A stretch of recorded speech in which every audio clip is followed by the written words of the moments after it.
2024 November 22వ తారీఖున మహారాష్ట్రలో BJP alliance వస్తుందని చెప్పడం జరిగింది. 23వ తారీఖున అది ప్రూవన్ అయ్యింది. 2022 జార్ఖండ్ ఎలక్షన్స్లో కాంగ్రెస్ గవర్నమెంట్ వస్తుందని చెప్పడం జరిగింది. 22వ తారీఖున 23వ తారీఖున అది ప్రూవన్ అయ్యింది. ఈ వీడియో నేను చేసి యూట్యూబ్ ఛానల్లో పెట్టాను. ఆ వీడియో కింద డిస్క్రిప్షన్ లో ఇచ్చాను. ఇది నిజమా కాదా అనుకుంటే కనుక మీరు ఆ వీడియో లింక్ డిస్క్రిప్షన్ లో ఇవ్వడం జరుగుతోంది. ఆ వీడియో లింక్ ఓపెన్ చేసి చూడండి.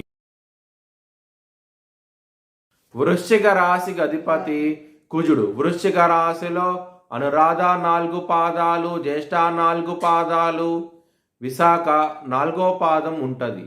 ఈ నక్షత్రం వాళ్ళందరికీ నేను చెప్పే వార ఫలితాలు వర్తిస్తాయి.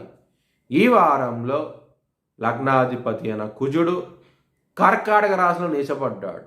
దాని మూలంగా చాలా ఇబ్బందులంటూ ఎక్కువగా ఉంటాయి. ముఖ్యంగా హెల్త్ పరంగా మాత్రం చాలా ఇబ్బందికరంగా ఉంటుంది. శత్రువుల మూలంగా కూడాను ఇబ్బంది పడే అవకాశం ఎక్కువగా ఉన్నది. కాబట్టి సుబ్రహ్మణ్య అష్టకం, హనుమాన్ చాలీసా పారాయణం చేస్తే కనుక చాలా ఇంప్రూవ్మెంట్స్ అనేవి ఉంటాయి. సప్తమ స్థానం అధిపతి అయిన శుక్రుడు 3వ స్థానంలో ఉన్నారు. సప్తమ స్థానంలో గురువు వక్రించి ఉన్నారు. మ్యారేజ్ పరంగా మాత్రం ఎక్సలెంట్ డెవలప్మెంట్స్ అంటూ ఉంటాయి. ఈ వారంలో చాలా ఆనందంగా ఉంటారు.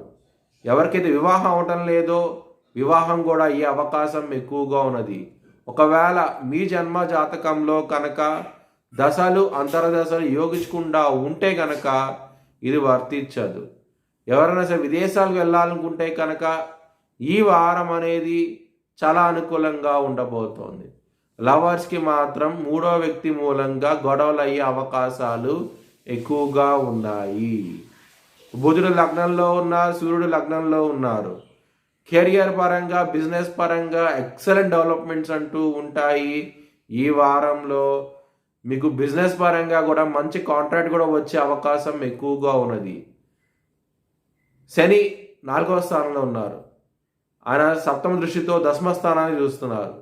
కెరియర్ పరంగా మాత్రం స్లోగా ఇంప్రూవ్మెంట్స్ అనేవి ఉంటాయి. చాలా ఆనందంగా ఉంటారు కెరియర్ పరంగా మాత్రం. మీ భవిష్యత్ వివరాల కోసమై HLN జ్యోతిష్యాలను సంప్రదించండి.